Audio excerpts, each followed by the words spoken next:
امام زمان امام زمان امام زمان امام زمان امام امام امام زمان امام امام امام زمان۔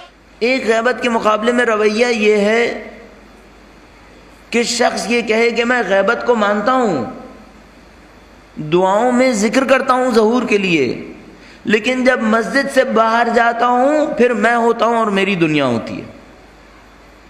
ایک طریقہ کار یہ ہے، اگر صبح کو نماز پڑھتا ہے تو اس میں کہتا ہے اللہم اجل فرجہم، ظہر کو نماز پڑھتا ہے تو اس میں دعا کرتا ہے اللہم کل ولیک، شام کو نماز پڑھتا ہے تو کہتا ہے خدایا ان کے ظہور میں تعجیل فرما، لیکن ان کے درمیان میں ظہور کی کوئی پرواہ نہیں کرتا، ان کے درمیان میں کسی چیز کا معتقد نہیں ہے، ان کے درمیان میں اپنی زندگی گزارتا ہے، اپنی نفسانی خواہشات کو دیکھتا ہے، اپنی آسائشات کو دیکھتا ہے، اپنے جو مرضی سے فیصلے کرنے ہوتے ہیں کرتا رہتا ہے، جب نماز کا وقت آئے گا تب پھر دوبارہ ایک ظہور کے لیے دعا کر لے گا۔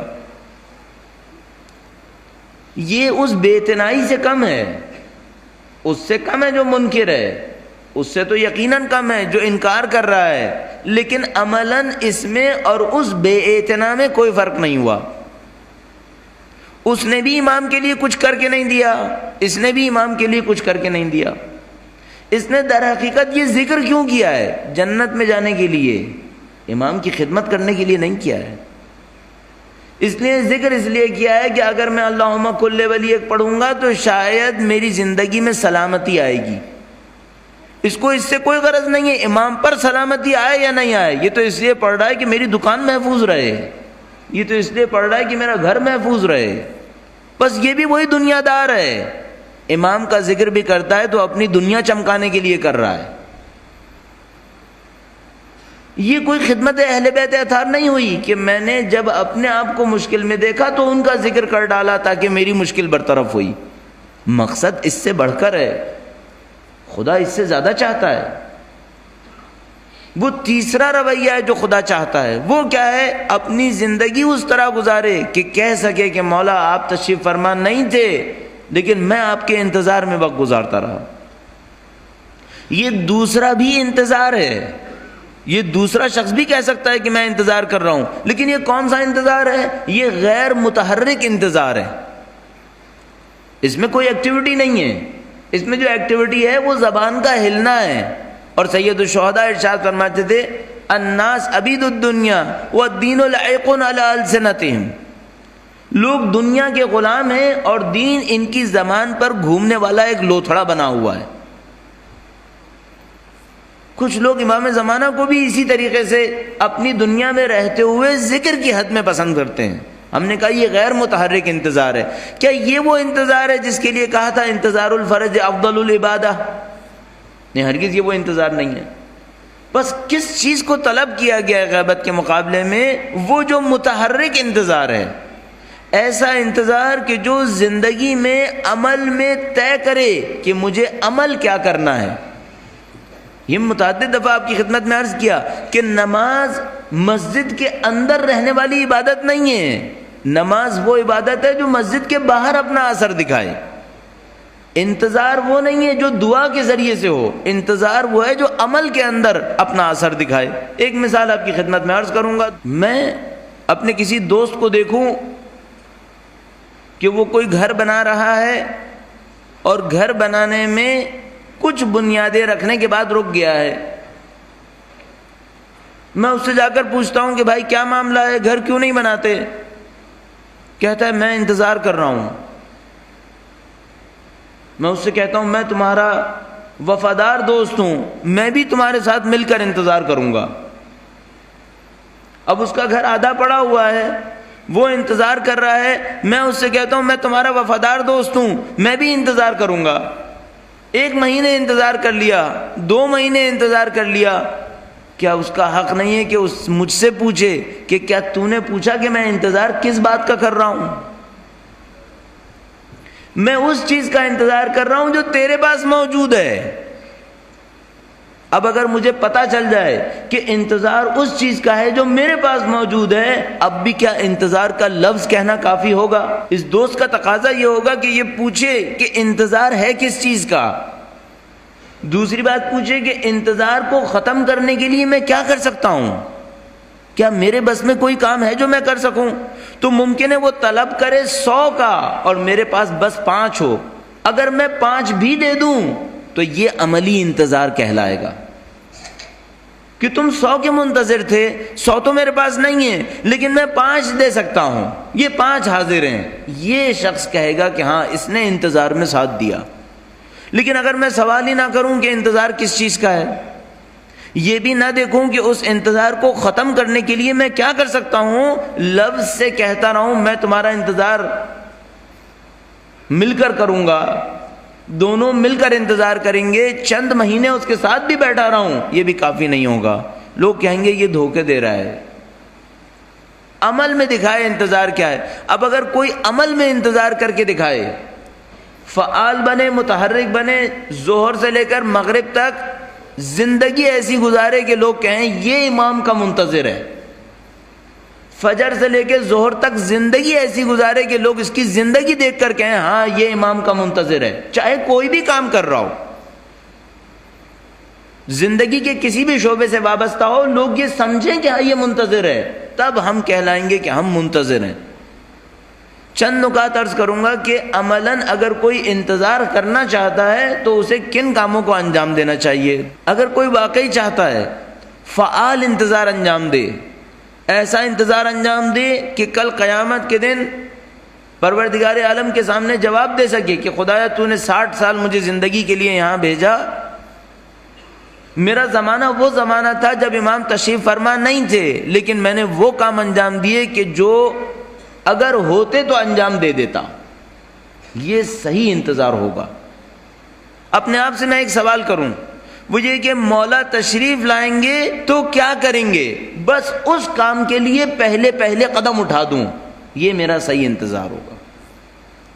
اب اپنے آپ سے سوال کیجئے کہ جب وہ مولا تشریف لائیں گے تو کیا کام اقدام انجام دیں گے، تو دعاؤں کے اندر دیکھ لیجئے، جو دعائیں ہمارے پاس موجود ہیں در حقیقت آئیڈیلز کو بتانے کے لیے ہیں۔ اللہم انا نرغب الیک فی دولت کریمہ تعز بها الاسلام واہلہ وتذل بها النفاق واہلہ، یہ امام علی مقام کا ایک ہدف قرار پایا کہ خدایا ایسی مضبوط اسلامی دولت، ایسی مضبوط اسلامی حکومت کہ جس کے ذریعے سے اسلام کا سر بلند ہو جائے، اسلام کو عزت و سربلندی ملے، کفر اور نفاق کو ذلت کے دشواری آ جائے، یہ امام علی مقام کا ایک مقصد ہے۔ اس کے بعد آپ اسی دعائے افتتاح کے اندر پڑھی جانے والی دعاؤں پہ غور فرمائیے، خدایا ان کے ذریعے سے ہمارے اجتماع کو مضبوط کر دے، ان کے ذریعے سے ہمارے دلوں کو مضبوط کر دے، ان کے ذریعے سے ہماری مصیبتوں کو ختم کر دے، ان کے ذریعے سے ہمارے بیماروں کو شفا دے دے۔ یہ امام علی مقام کے وجود مقدس کے اثرات ہیں کہ جب تشریف لائیں گے تو یہ انجام دیں گے۔ عملاً مجھے وہ کرنا چاہیے ہے جو اگر وہ تشریف فرما ہوتے تو میں کر کے دکھاتا۔ کل بھی آپ کی خدمت میں عرض کیا تھا اور مقرر عرض کروں گا، وہ یہ کہ آپ اس بات کا انتظار نہ کیجئے کہ اچھی نماز خانہ کعبہ کے دروازے کے سامنے بیٹھ کر پڑھوں گا، یہاں پر اچھی نماز پڑھ کے دکھائیے۔ آپ یہ مت سوچئے پہلے کربلا جاؤں گا پھر وہاں پر جا کر ایک عقیدت بھرا مخلصانہ سلام کروں گا اپنے امام کو، یہاں کھڑے ہو کر سلام کیجئے۔ جو یہاں کھڑے ہو کر پر عقیدت سلام کر پائے گا وہ کربلا میں جا کر خالص سلام کرے گا، جو یہاں کھڑے ہو کر اپنے مولا اور پروردگار کو یاد کر پائے گا وہ خانہ کعبہ کے برابر میں کھڑے ہو کے یاد کر لے گا۔ جو یہاں اس کام کو انجام نہیں دے پایا وہ کیا کہہ رہا ہے کہ جب ظہور ہوگا تو میں مدد کروں گا، پہلے غیبت میں تو مدد کرو پھر ظہور میں مدد کی بات آئے گی۔ تو غیبت میں اگر میں چاہتا ہوں کہ میں مدد کروں تو میں کیا کروں؟ ہرگز آپ سے یہ نہیں کہوں گا آپ تمام کے تمام اپنے دین کو ترک، اپنی زندگی کو ترک کر کے اس مسئلے کے اوپر کام کرنا شروع کر دیجئے، ظاہر ہے کوئی یہ کام نہیں کر سکتا۔ خالق نے اگر اس دنیا کے اندر بھیجا ہے تو ہمیں دنیا کی ذمہ داریوں کو پورا کرنا ہے، لیکن ان ذمہ داریوں کو پورا کرتے ہوئے چند اقدامات ہیں جو انجام دیے جا سکتے ہیں۔ آپ کی خدمت میں عرض کروں، سب سے اہم کام جو اس وقت سمجھ میں آتا ہے، اسلام اور اہل بیت کے ذکر کو دنیا کے کونے کونے تک پہنچا دینا۔ اور جب ہم دنیا کی بات کرتے ہیں تو ظاہر ہے سب سے پہلے تو اپنے اندر زندہ کر دینا. آپ کہیں گے کہ یہ ذکر زندہ ہے، یہاں پر لوگ موجود ہیں جو ذکر زندہ کر رہے ہیں، لیکن تصور کیجئے اہل بیت کا عملی ذکر اس وقت ہوگا جب میں اور آپ اپنی ذات کے اندر اہل بیت کے کردار کی ایک جھلک دکھا پائیں گے. وہ عملی ذکر ہوگا. کوئی انسان کتابیں لکھتا رہے اہل بیت اطہار علیہ السلام کی سیرت پر، یہ اچھا کام ہے. کوئی مقالات لکھتا رہے، مضامین لکھتا رہے، تقریریں کرتا رہے، سیمینار ہوتے رہے، یہ سب بہت اچھے کام ہیں. لیکن آپ ان کی تعلیمات پر عمل کر کے دکھا دیں، یہ سب پر بھاری ہے. اس کی تاثیر تمام سیمینارز، تقریروں، مجلسوں اور تمام کی تمام مضامین سے زیادہ اہم ہے. زندگی میں اہل بیت کی تعلیمات کا ذکر کر دیجئے. دنیا میں جہاں کہیں بھی ہوں، لوگوں کو اہل بیت اطہار علیہ السلام کی تعلیمات کے نمونے نظر آنا شروع ہو جائیں. اگر وہ سچائی کے پیکر تھے تو ہم سچ بول کر دکھا دیں. اگر وہ وفا کے پیکر تھے، ہمدردی کرتے تھے انسانوں کے ساتھ، میں اور آپ کر کے دکھا دیں. جو ان کی ذات کے معجزے میں اور آپ سنتے ہیں، ان معجزوں کو اپنی زندگی کے اندر عمل میں دکھا دیں. یہ سب سے بڑی خدمت ہے جو ہم خاندان اہل بیت کی خدمت میں کر سکتے ہیں. اس کی تاثیر میں عرض کر رہا ہوں دنیا بھر کے تمام کتابوں سے زیادہ ہو سکتی ہے. فرمائیے اتنی جلد کتابیں ہماری کتاب خانوں کے اندر موجود ہیں. یہ کتابیں کسی کو متاثر نہیں کریں گی، لیکن اگر آپ نے ان کے کہے پر عمل کر کے دکھا دیا، یہ دنیا میں سب سے زیادہ متاثر کرنے والی چیز ہے. تو آپ ہر عزاداری میں عہد کر سکتے ہیں کہ آپ نے اپنی زندگی کے اندر ان کی خدمت کے لیے کیا کام انجام دینا ہے. یہ پہلی خدمت ہے جو انجام دی جا سکتی ہے. دوسرا معاملہ اجتماعات کو محفوظ کرنا. مومنین کی ضرورتوں میں سے ایک ضرورت ہے کہ وہ جمع ہوں. مومنین کی ضرورتوں میں سے ایک ضرورت ہے کہ وہ کسی نہ کسی طریقے سے رابطے کے اندر محفوظ رہیں. تصور فرمائیے امام چہارم نے دعاؤں کے ذریعے جو کام انجام دیا، وہ کام کیا کام تھا؟ امام پانچویں اور چھٹے امام نے اپنی حیات طیبہ میں علم کی نشر و ترویج کرنی تھی. اس علم کی نشر و ترویج کے لیے لوگوں کی ضرورت تھی، اور وہ لوگ چوتھے امام کی دعاؤں کے ذریعے سے جمع ہوتے رہے. یہ اہم کاموں میں سے ایک کام کہ مومنین کسی نہ کسی جگہ جمع رہیں، ان کے درمیان تفرقہ نہ ہو، اختلاف نہ ہو. ہم نہیں کہہ رہے بالکل نہیں ہوں گے، یہ فرشتے ہوں گے جو بالکل نہیں ہوگا، کچھ نہ کچھ تو ہوگا، لیکن اپنے امام کے نام پر کسی جگہ جمع رہیں. یہ ہم سمجھتے ہیں غیبت کے زمانے کی ضرورتوں میں سے ایک ضرورت ہے. ایک اور کام لوگوں کی زندگیوں کے اندر آسانی فراہم کرنا ہے. لوگوں کی مشکلات میں ان کے کام آ جانا ہے. تمام خاندان اہل بیت اطہار علیہ السلام کی سیرت کا جائزہ لیجئے. مشترک چیزوں میں سے، ایسی سیرتوں میں سے جو تمام خاندان کی سیرت میں پائی گئی، مثال کے طور پر عبادات. تمام خاندان اہل بیت اطہار علیہ السلام عبادات میں اپنے زمانے کے سر فہرست تھے. اس کے بعد لوگوں کے ساتھ جب معاشرت میں آئیے، لوگوں کے ساتھ رویہ کیا تھا، تو آپ دیکھیں گے تمام خاندان اہل بیت اطہار علیہ السلام کا بھرپور اصرار اس پر تھا، لوگوں کے کام آنا سیکھو، لوگوں کے کام آؤ. چاہے تمہارا دوست ہو یا چاہے تمہارا دشمن ہو، لوگوں کے کام آنا سیکھو. لہذا چوتھے امام کی سیرت واضح طور پر ہمارے سامنے موجود ہے کہ جب ان کے خاندان کا دشمن ان کے سامنے آتا ہے کچھ مانگنے کے لیے، گریز نہیں کرتے. اور وہ دشمن ایسا سخت دشمن کہ جب امام عالی مقام کے دروازے پر پہنچتا ہے اور گندم حاصل کر لیتا ہے تو خود کہتا ہے کہ شاید آپ نے مجھے نہیں پہچانا.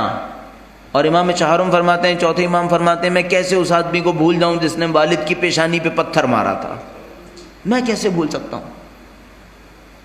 لیکن اس آدمی کو بھی نواز دیا.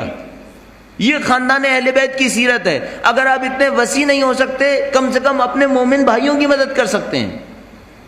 اس کے لیے ضروری نہیں ہے کہ آپ اپنے پیشے کو ترک کریں اور اپنے کاموں کو ترک کریں. اپنی زندگی میں ڈھونڈیے کہاں مدد کر سکتے ہیں آپ، اصول بنائیے.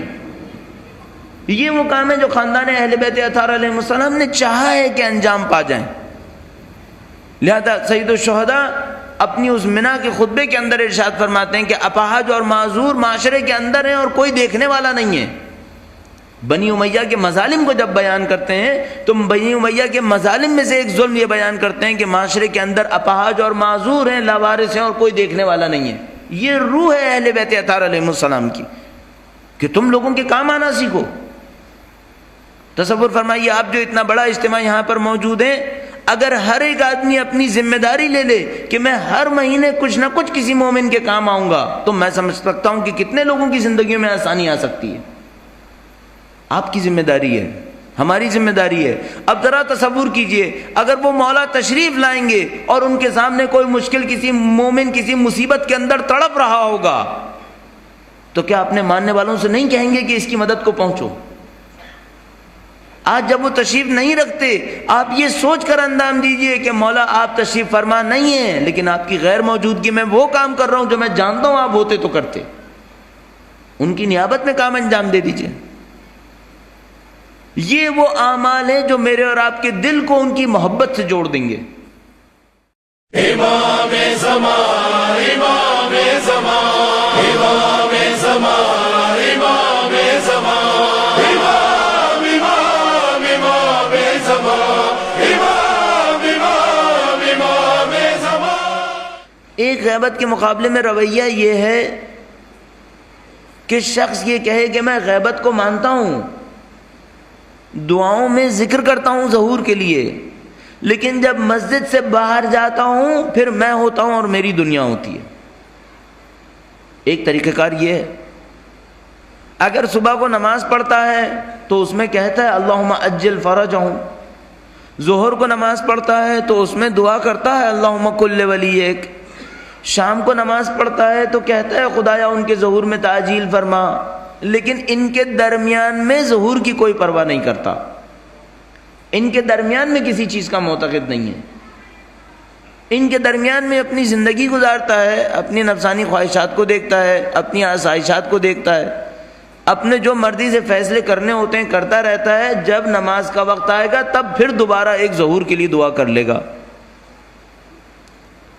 یہ اس بے اعتنائی سے کم ہے، اس سے کم ہے جو منکر ہے، اس سے تو یقیناً کم ہے جو انکار کر رہا ہے۔ کوئی غرض نہیں ہے امام پر سلامتی آئے یا نہیں آئے، یہ تو اس لیے پڑھ رہا ہے کہ میری دکان محفوظ رہے، یہ تو اس لیے پڑھ رہا ہے کہ میرا گھر محفوظ رہے، بس یہ بھی وہی دنیا دار ہے، امام کا ذکر بھی کرتا ہے تو اپنی دنیا چمکانے کے لیے کر رہا ہے۔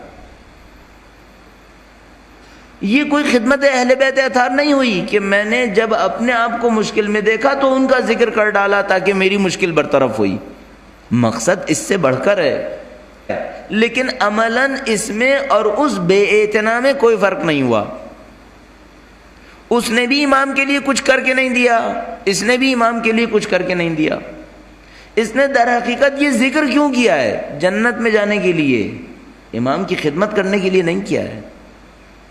اس لیے ذکر اس لیے کیا ہے کہ اگر میں اللہم کل ولیک پڑھوں گا تو شاید میری زندگی میں سلامتی آئے گی، اس کو اس سے